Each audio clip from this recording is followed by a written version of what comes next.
It is no mere coincidence that these words find you now, at this precise moment in your unfolding. There are no accidents in the architecture of the psyche. Something beneath conscious awareness has guided you here, not through chance, but through the intelligence of the self, which operates according to laws the rational mind cannot fathom. You have been through something that stripped you bare, that took from you every certainty you once held, and though you may not yet understand why, though the wounds may still be tender to the touch, you are here. This alone tells me what I need to know about you. You carry a particular quality now, a depth that was not there before. Not everyone who suffers develops this depth. Most retreat into bitterness or denial. But you stayed conscious through the fire. You refused the comfortable lies. And this refusal, this terrible commitment to remaining awake while everything burned, this is the mark of someone who has passed through initiation. The question you have been asking, perhaps without words, is whether it meant something, whether the agony served any purpose beyond mere destruction. I am here to tell you, it did. But more than this, you need to understand that what you endured was not random cruelty, it was a test, and you passed. According to my research into the structure of transformation, there exists within the psyche a mechanism that cannot be deceived. It operates beyond ego, beyond conscious intention. This mechanism, which I came to understand as the self, recognizes when a soul has reached the limits of its current form, when the vessel can no longer contain what is trying to emerge. At this juncture, the psyche does something that appears to the suffering individual to be malicious. It orchestrates collapse, not to destroy, but to remake, not as punishment, but as preparation. Through years of studying those who underwent profound transformation, a pattern emerged with such consistency that I could no longer dismiss it as coincidence. Those who were destined for deeper work, for a life of greater consciousness and service, these individuals were subjected to what I can only describe as an initiatory ordeal. The circumstances varied. For some, it was illness that removed them from ordinary life. For others, betrayal that shattered their trust in the world. Still others faced financial ruin, the death of identity through loss of career or status, the dissolution of relationships they believed were permanent. But beneath the varying forms, the structure remained the same. Something had to die so that something truer could be born. You were selected for this work, not randomly, not because you were weak or somehow deserving of suffering. You were selected because your soul carried the capacity for metamorphosis. Because somewhere in your depths existed the raw material necessary for transformation. The test was never about whether you could avoid pain. The test was whether you could remain conscious through it, whether you could resist the seductive pull of victimhood, bitterness, or spiritual bypassing. Whether you could stay present to your own dissolution without fragmenting entirely. You did this. Perhaps you do not yet recognize the magnitude of what you accomplished, but I see it clearly. You passed through the fire, and you were not consumed. What I'm about to share are the 7 signs that mark those who have completed this passage. These are not mere symptoms or arbitrary markers. They are the evidence of deep structural change in the psyche. Transformation at the level of being, not just behavior. If you recognize these signs in yourself, understand that you are no longer who you were. The old form has died. What remains is something that has been forged in conditions that would have destroyed a lesser vessel. The first sign reveals itself in your relationship with solitude.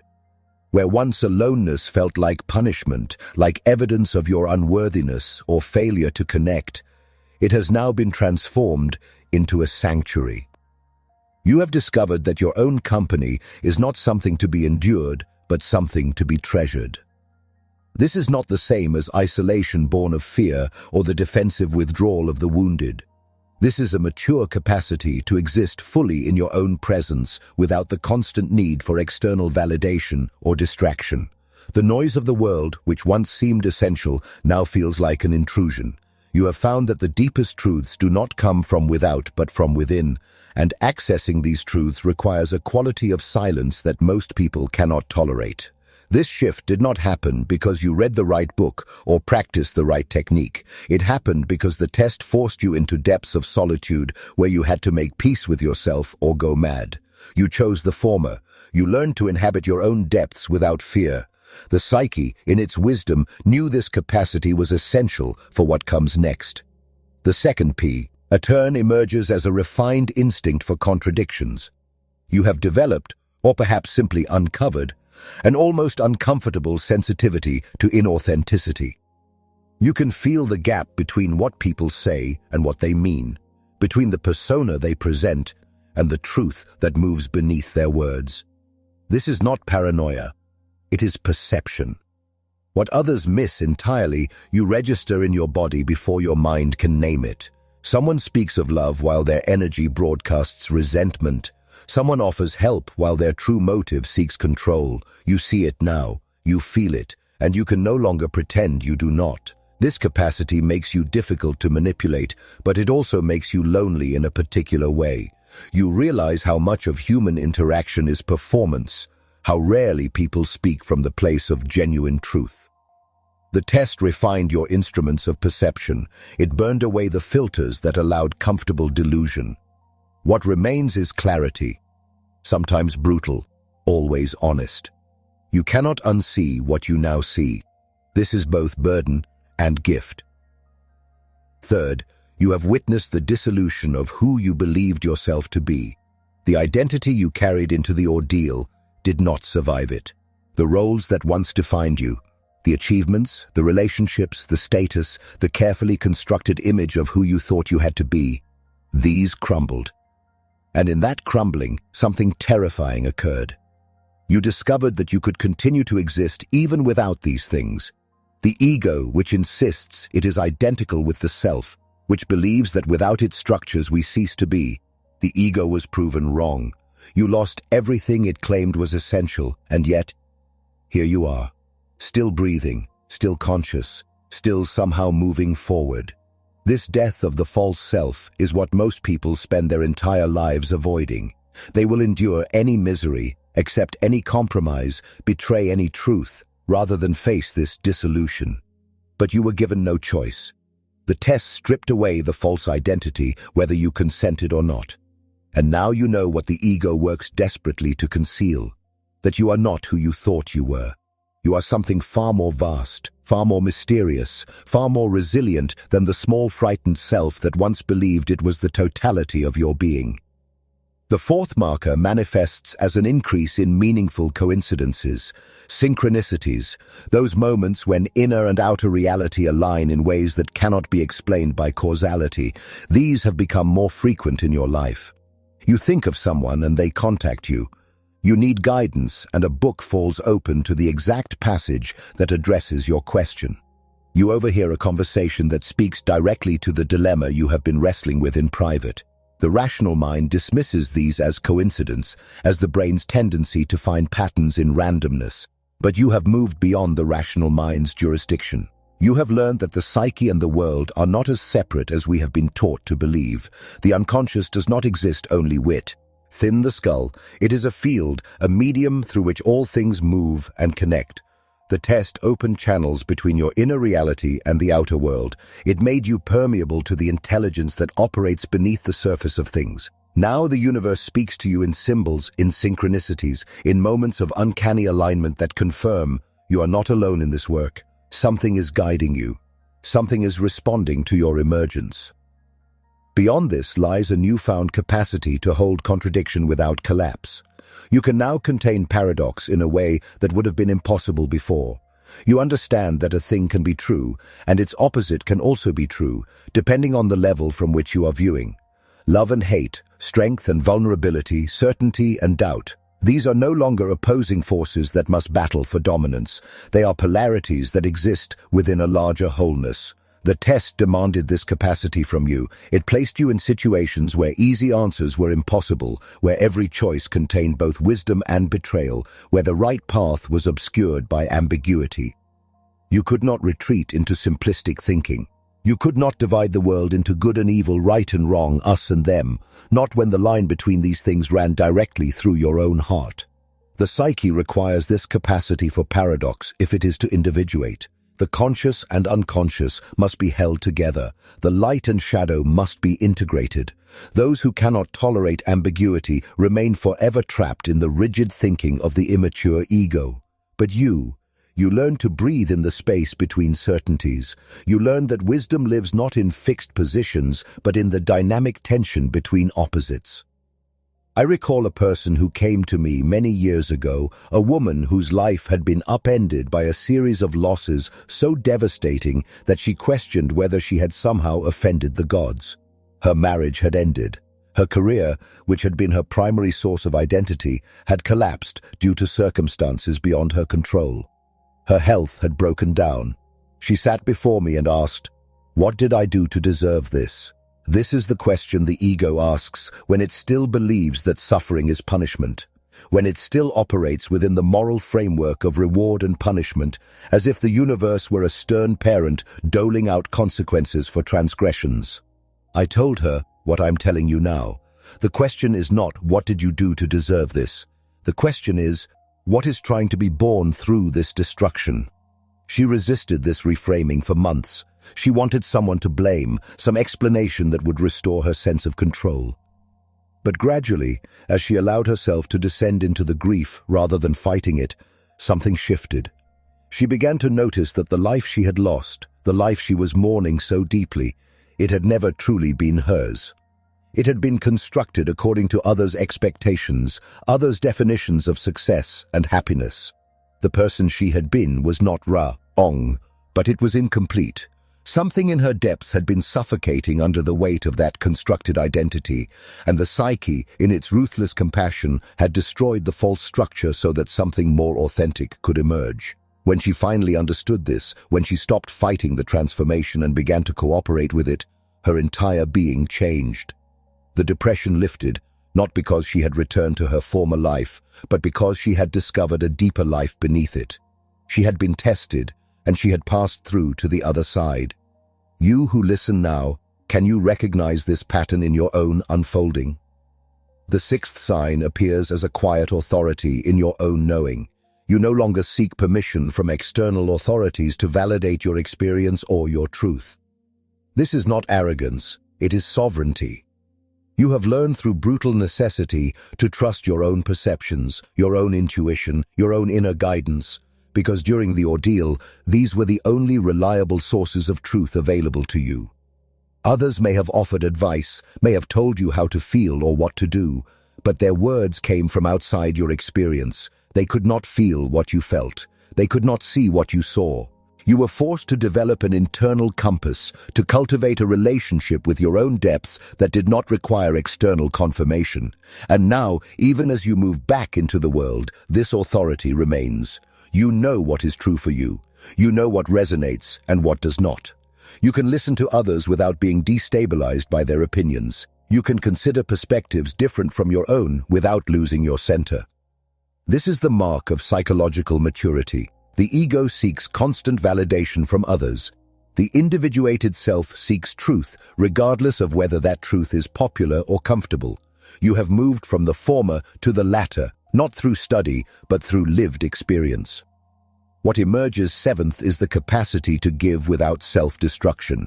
You have learned the difference between genuine service and martyrdom, between compassion and codependence. Before the test, you may have confused self-sacrifice with virtue. You may have believed that love required the complete erasure of your own needs, that helping others meant ignoring your own boundaries, that being good meant saying yes to every demand placed upon you. The ordeal taught you otherwise. It taught you that you cannot pour from an empty vessel, that you cannot save others by drowning yourself, that true service requires a full and sovereign self, not a depleted, resentful one. You learned this because the test pushed you to your absolute limits. It showed you what happens when you give beyond your capacity, when you betray yourself in the name of being needed. And something in you said, no more. This is not selfishness. This is self-preservation in service of a deeper purpose. You can now offer your gifts to the world without losing yourself in the process. You can hold space for others' pain without taking it on as your own. You can say no without guilt, yes without resentment. This capacity is rare, and it is essential for the work that now awaits you. The ordeal you survived was never designed to break you. This is what you must understand. The psyche does not attack itself. It does not create suffering for its own sake. What appears as breakdown from the perspective of the ego is, from the perspective of the self, a carefully orchestrated breakthrough. The false structure had to be dismantled because it was preventing your emergence. The comfortable life had to be disrupted because comfort had become a prison. The relationships that ended had to end because they were based on who you pretended to be, not who you actually are. Every loss, every betrayal, every moment of unbearable pain, these were not random cruelties. These were the precise conditions necessary to forge you into what you are becoming. Depth psychology reveals a truth that most spiritual teachings avoid. Real transformation is not peaceful, it is not gentle. It does not arrive through affirmations or positive thinking or any of the countless methods designed to make the ego feel better about itself. Real transformation requires death. The death of illusion, the death of the false self, the death of every comfortable lie you have been telling yourself about who you are and what your life is for. This death is excruciating because the ego experiences it as literal annihilation. It fights with every weapon at its disposal. It creates depression, anxiety, rage, despair, anything to make you stop the process, to make you retreat back into the known, no matter how miserable that known may be. But you did not retreat. You stayed present to your own unraveling, and in doing so, you accomplished what most humans never accomplish. You allowed the self to do its work. Consider the chrysalis. The caterpillar enters this chamber believing it is seeking shelter, safety, a place to rest. It does not know that what awaits is total dissolution. Inside that chrysalis, the caterpillar's body liquefies. Its form completely breaks down into what scientists call imaginal cells, neither caterpillar nor butterfly, but the raw potential between. If you could interview the caterpillar at this stage, if it had the consciousness to report on its experience, it would tell you it is dying. It would tell you it is being destroyed. It would not know that this destruction is the only path to transformation. It would not know that the imaginal cells contain the blueprint for wings. You were that caterpillar. The ordeal was your chrysalis, and the dissolution you endured, that terrible liquefaction of everything you knew yourself to be, was not death. It was metamorphosis. You are no longer what you were. You're in the process of becoming something that can fly. What the collective unconscious shows us across cultures and throughout history is that initiation always follows this pattern. The hero must descend into the underworld. The shaman must undergo the dismemberment dream. The mystic must pass through the dark night of the soul. These are not metaphors, they are descriptions of actual psychological processes that occur when consciousness is ready to expand beyond its current limitations. The ego must be dethroned so that the self can take its rightful place at the center of the psyche. This is not comfortable, it is not pretty, it is not something you can schedule between appointments or accomplish over a weekend workshop. It requires everything, and it gives everything in return. You now possess something that cannot be taught, cannot be bought, cannot be faked. You possess the deep knowing that comes only from having been broken open and surviving it. You know that you are more than your circumstances. You know that you can endure what you once believed would destroy you. You know that there is intelligence in suffering, that the psyche knows what it is doing even when the conscious mind is lost in confusion and despair. These are not abstract concepts for you anymore. They are lived truths written into your very cells through experience. When you meet someone who has not been through this fire, you will recognize them immediately, not with judgment, but with a kind of gentle sadness. They still believe the world operates according to fairness. They still believe that if they are good enough, work hard enough, follow the rules carefully enough, they will be spared. They have not yet learned what you now know, that the greatest gifts often arrive wrapped in devastation, that the most profound growth often requires the complete destruction of the life you thought you wanted, that the self is not interested in your comfort. It is interested in your wholeness, your authenticity, your emergence into full being. and it will orchestrate whatever circumstances are necessary to achieve this, regardless of what your ego believes it wants or needs. This does not mean you should seek suffering. It does not mean you should romanticize pain or believe that more agony equals more growth. What it means is that when suffering arrives, as it inevitably does for anyone who truly lives, you now have the capacity to work with it rather than simply being destroyed by it. You know how to stay conscious through the descent. You know how to listen for what the psyche is trying to communicate through the symptoms. You know how to surrender to the process without surrendering your dignity, your awareness, or your commitment to truth. You stand now at a threshold few reach. Most people spend their entire lives avoiding what you have already faced. They numb, they distract, they construct elaborate defenses against the very experiences that could liberate them. But you went through the fire. You were tested at the deepest levels of your being. And you emerged carrying something the world desperately needs. You carry the proof that transformation is possible, that humans can change, can grow, can transcend their conditioning and their wounds, that consciousness can expand, that the self is real, is trustworthy, is working always toward wholeness, even when its methods seem incomprehensible to the rational mind. What comes next is not a return to normalcy. You cannot go back. The person who entered the ordeal no longer exists. What comes next is the integration of what you have learned, the embodiment of what you have become, and the sharing of your hard-won wisdom with those who are ready to receive it. Not everyone will understand. Many will be threatened by the depth you carry. They will try to pull you back into shallow waters, into comfortable conversations and safe relationships. You will feel the pull to comply, to make yourself smaller so others can feel more comfortable. Resist this. The world has enough people living half-lives. What the world needs now are those who have been all the way down and all the way back up. Those who can hold space for the full spectrum of human experience without collapsing into either spiritual bypassing or bitter cynicism. Your task now is to live from this deeper place, to trust the authority of your own knowing even when it contradicts consensus reality, to offer your presence and your wisdom to those who are ready for it without trying to save those who are not. To continue the work of integration, of bringing unconscious material into consciousness, of expanding your capacity to contain more and more of the self's vastness. This is not a destination you reach, it is a path you walk. And you walk it now with the strength that comes only from having been tested and not found wanting.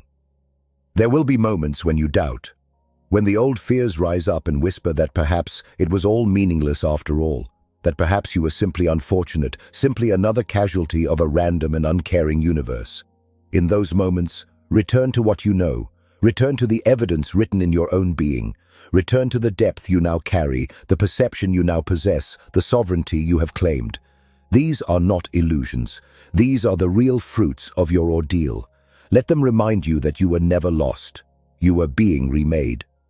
The exploration continues, but you no longer walk it blind.